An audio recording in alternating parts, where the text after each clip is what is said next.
ગામથી થોડે દૂર એક જંગલ હતું. એમાં એક શિયાળ રહેતું હતું. એક દિવસ એ ખોરાકની શોધમાં રખડતું હતું.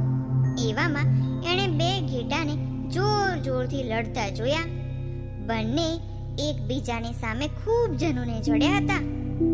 એ હળી કાઢીને એકબીજાની સામે ધસીને રોષપૂર્વક માથા ભટકાવતા હતા. એથી બંનેના માથામાંથી લોહી નીકળતું હતું. શિયાળ આ બે ઘેટાને લડતા જોઈ ખુશ થયું. શિયાળને થયું કે આ બંને હમણાં મરશે એટલે તાજો મજાનો ખોરાક મળશે. શિયાળ લડતા ઘેટાની છેક નજીક જઈને ઊભું રહ્યું. તે બંને ઘેટા સામસામે અથડાય ત્યારે તેમના માથામાંથી લોહી દદડે તેનો સ્વાદ લેવા લાગ્યું.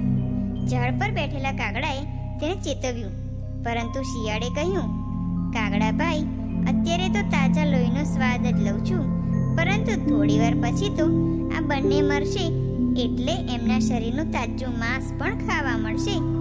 કાગડાએ ફરીથી ચેતવતા કહ્યું, આલ્યા, એ પહેલા તો તું જ વચમાં ચકદાઈને મરી જઈશ.